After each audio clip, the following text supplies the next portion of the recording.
Hello friends, welcome to the new video.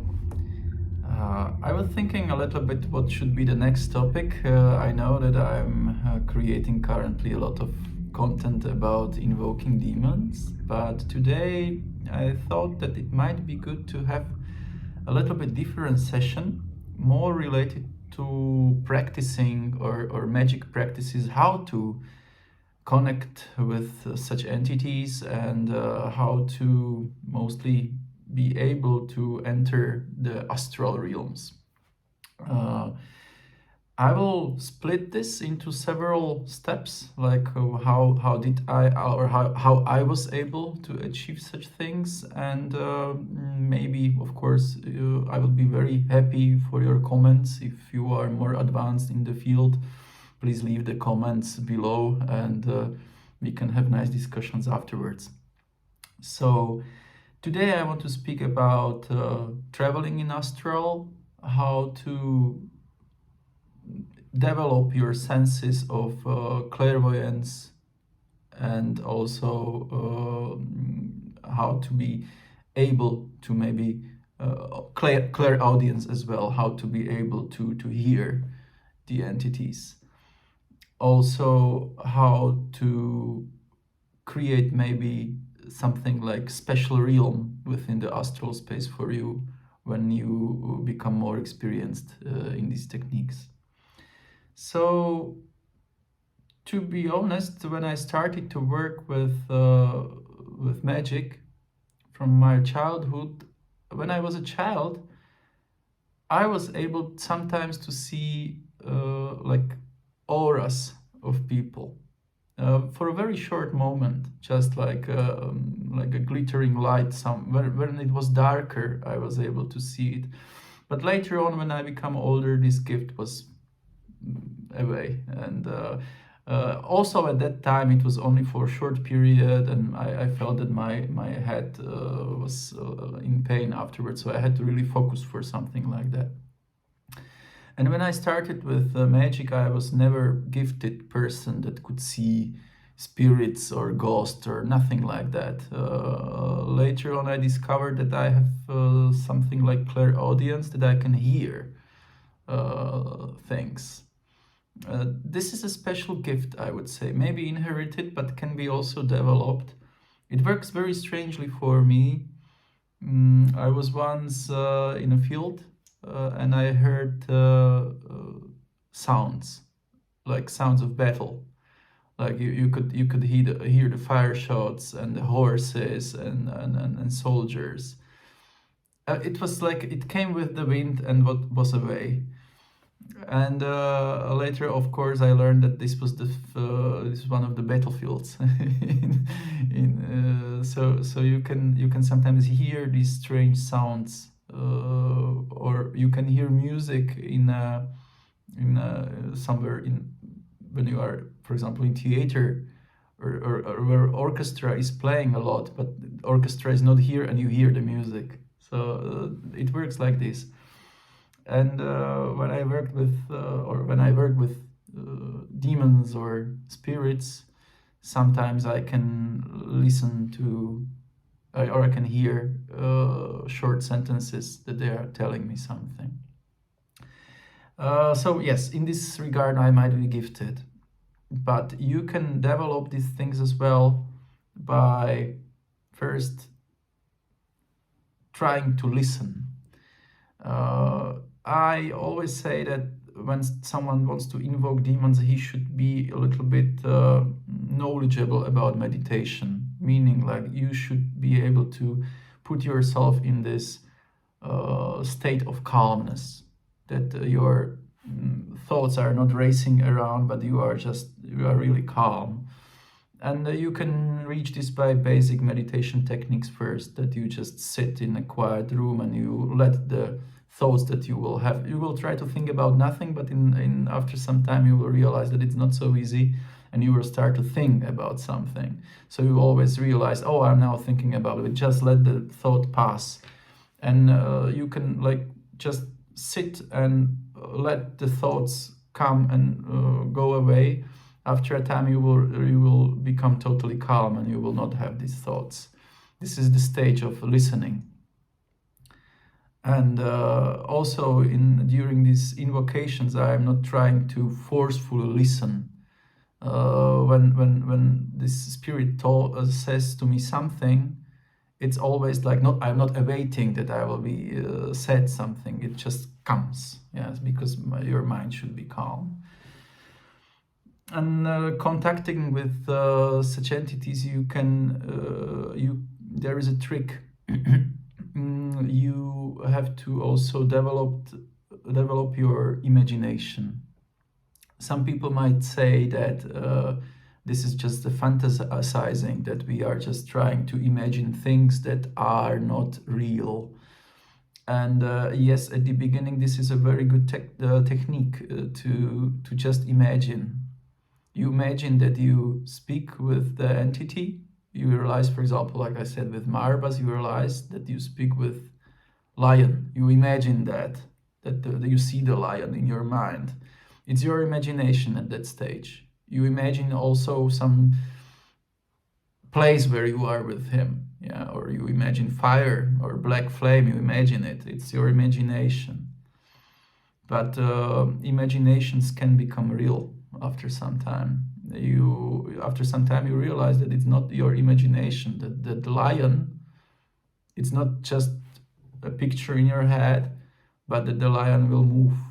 And you have not asked for this movement. You have not asked for, you have not imagined it. The imagination reacted on their own will. So I would say that's a nice proverb in English, maybe like it said, like fake it till you make it.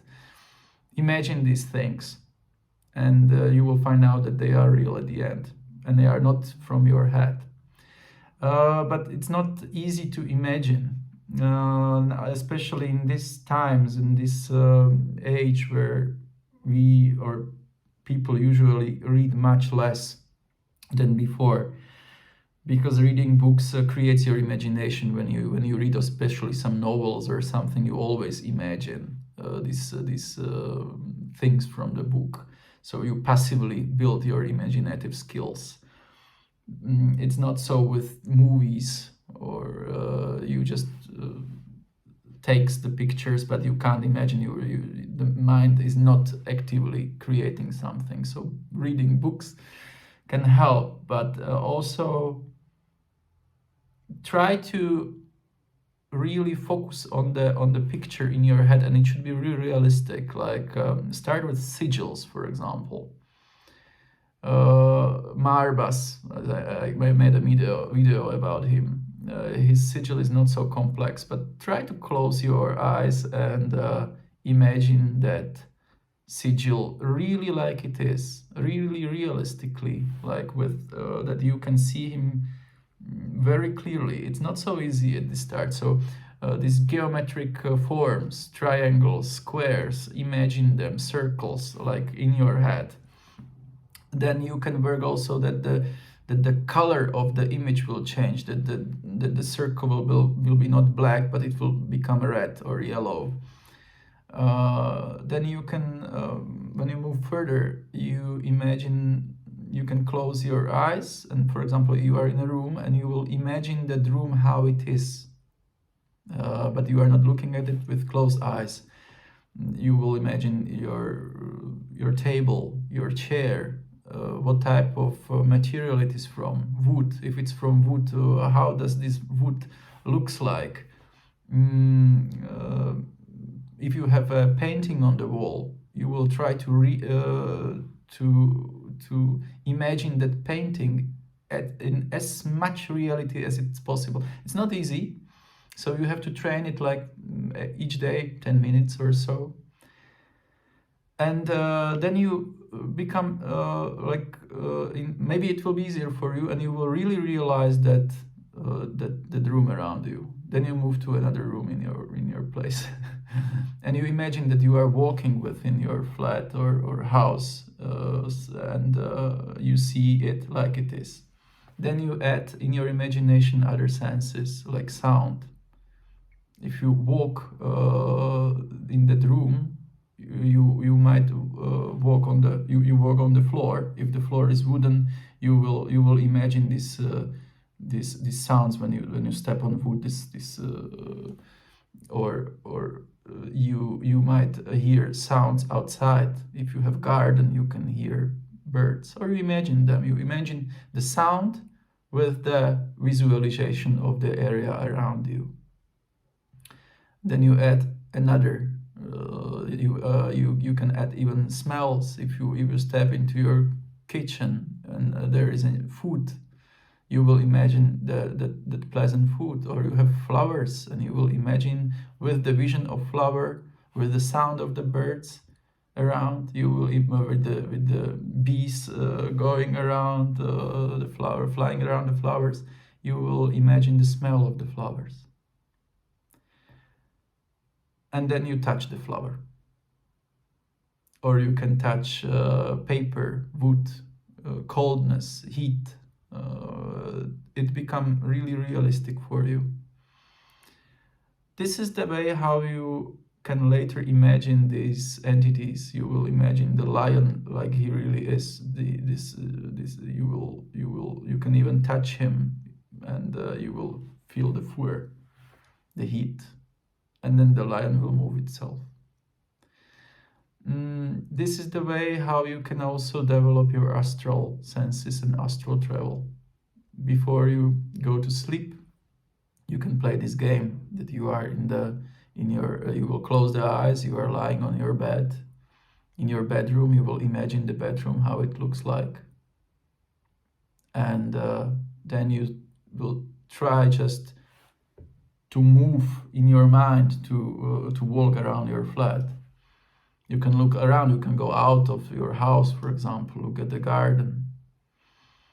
And it's still you can still say that it's really realistic imagination, but then you will try to move somewhere where you haven't been before. You will visit, you can if you want, you will visit your neighbor's house. You will immediately walk through the wall, and you will be you have never, maybe you have been there, but for sure you don't know it as well. Or you can move to the neighbor where you've never been before, or to some housing, or you can just imagine you fly and you go above your house and you see your roof, and then you fly to another house on across the street, and you can try to imagine how it looks like. First, it will be only fantasy. But with your probably at this time you will get asleep. You will fall asleep. But this is the way how you try to move in these imaginative spaces. When you are dreaming, and before you go to dream, you should try to do lucid dreaming. It means that you are in control of the dream. By doing these techniques, you will start to remember. You will have stronger dreams. You will remember these dreams. This imagination creates also ability to have stronger dreams. And you can decide before you go to sleep that you will awake within the dream, that you will be part of the dream, and that you can affect what you dream about.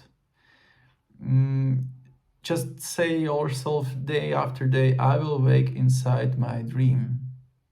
And the dream will be my reality that I can change. Maybe it will be even realistic dream that you will be awake in your room, but in the dream. And that's this specific theta state of the dreaming that you can really try to walk or fly or do things that you want. Sometimes it will be not easy first time. It might be that you will realize in the dream that you are asleep, and then you will awake. But later on you can force yourself to stay.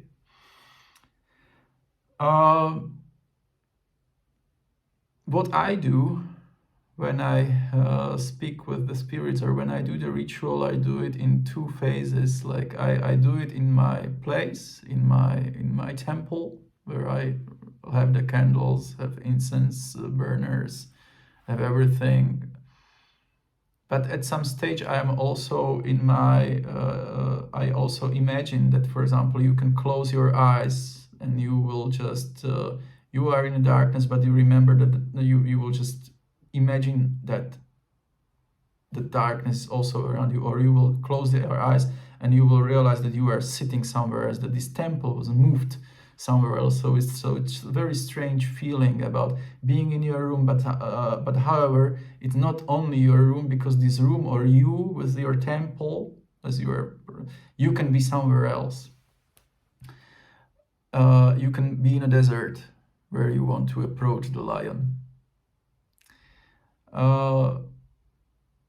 Why to do that? Because it's always good to speak with the spirit if you go and meet him somewhere on the way. He also has to cross some kind of spiritual reality, and you have to move from your physical plane.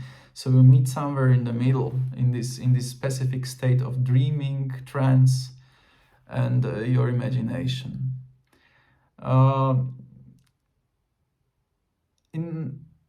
At the end, if you practice this for a longer time, you will be able, for example, to walk in these states, in this astral travel. You have these dreams, but you can try to create your own so-called astral temple. What do I mean by that? It's a specific place that it's your specific microcosm that you first create in your head, but it becomes like anchored in astral space. For me, it works that way, that I was thinking because I wanted to meet with spirits at specific place. I wanted to invite them, but I wanted to create. It's not only my real temple in my place, or at my place, but it should be also the mirror of my temple should be in a specific astral realm. I created a whole house there. I started with my temple, a room which according to my imagination, which I would like to have. It has all of the things like occult place should have, so candles, circles, things like that. But I do have also like a living room there. I do have a fireplace there, and because I built this imagination, it's really realistic. I built how the room should look like. It's a house in imaginative forest. I'm sorry, in imaginative forest. And first I created this room, and later on I tried to. Before I go to sleep, I told myself I will sleep in my temple. And the thought came to me, so you need a bedroom as well. So the house was not solid. It was solid house, but I was not aware about all rooms. So I created a room. I imagined a bedroom also. Then I imagined a library. Then I realized that the house should have like a first floor. Still, I'm adding new rooms. I am still sure this house is becoming a little bit bigger, but it was still a game until I reached the roof. In the roof, I have met an owl. I never imagined that owl before, but the owl was like. Sometimes during the night, the owl lives in the roof, and then it goes in that forest. There is always darkness in that forest, only stars above. Later on, I also realized that the forest has some entities as well, but I'm not going so much into the forest. Later on, I went there, but in the roof was an owl, and I was like, what do you represent? And the owl was one of the Gothic spirits, Stolas. Very white owl, he's living there as well. So, and I'm not sure whether the house was first or the owl was first or the roof was always there, and I just don't realize that. But I started to invite those spirits also into that house.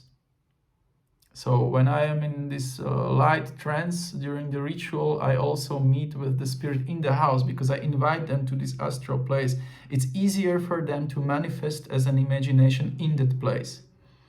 So I created also table and chair and these type of things. And for those spirits that manifest like in human form, I sometimes sit with them and converse with them like this. You always have to remember that this temple can look differently. It may be a castle for you. It may be some kind of underground space. It may be futuristic house. A lot of things that you internally create. It may be underwater. It may be within the stars. It may be on the surface of the moon. But it's your place, created by you, and you are the master of the place. Sometimes you will realize that it's not only your place, but this place has visitors, or as this all. But still you have to remember that the place is yours, and you want in that place only that things that you want to have them there. You are the god of this place. You can have visitors, but you are the god. Then you have this power over it. So I also created some like imaginative guardians in the garden. Later on, I moved to the forest. I have found out that there are some caves there, some spirits that you can speak with, animals. But for more complex rituals, when I was working with, I sometimes work with these more negative entities. I did not want it to invite them into my house, but I wanted to speak to them. So I thought that, okay, this astral temple is like a forward base, but from this house I want to move somewhere else. So the forest, of course, it's not absolutely my territory. There is something there. My house is there. My house is my place. The forest exists around it. But inside of my laboratory, I have imagined a mirror, a huge Venetian mirror from dark glass. And when I want to visit some other reality, like you can imagine the place you want to go to hell, or you want to see some places, you want to see Belial's place, or you want to visit some kind of pantheon, you can go through the mirror. And the mirror is a gate. Only I can cross the mirror. So first you start your ritual in a realistic place. Then you get into the light trance when you imagine that you are inside of your temple.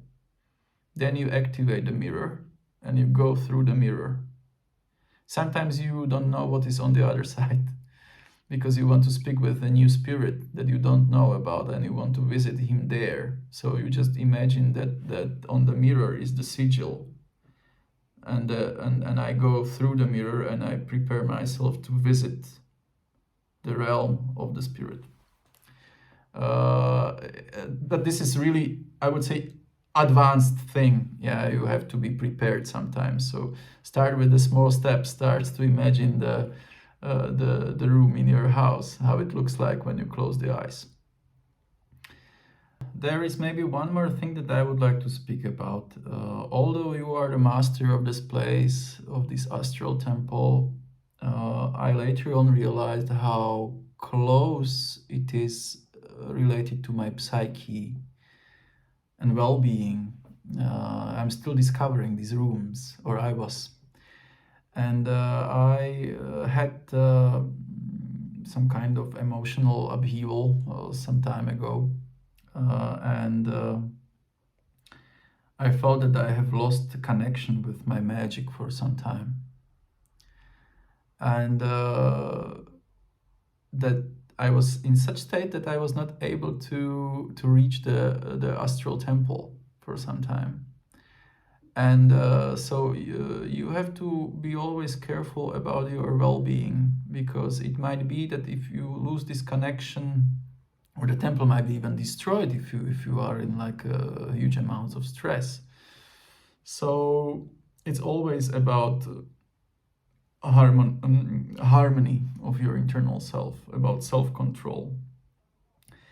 Astral Temple has also another, it doesn't have to be used only for rituals. It can be used like a really good concentration technique in your real life. Imagine that you are on a meeting, or you are going to meet with a customer, or you have a complex presentation before you. You can reach your astral temple by mind. You don't have to use the rituals later on. You can do it like with a snap of a fingers. You will, I am there now. I sit on my chair in my beautiful astral temple. I see the fireplace. The fire is there. And I am absolutely calm, and there are things, and I'm in control of my own universe. And now I return back to the reality. Snap of the fingers, you are back. It was just a few seconds. And you go to do the things in your material plane. You go to do the presentation. You are going to speak with the customer. You create this. You are part of this universe that is not only material but also spiritual. And your mind is absolutely the stronger thing that I know. Yeah, it's really that strong that you can, through your imagination, you can affect reality around you. It's really good to use it this way. So let me know your comments, ideas. I hope that this was not that it helped you, or you liked the video. If not, also let me know. I would be happy for any kind of feedback. So thank you, and speak to you later. Take care, friends.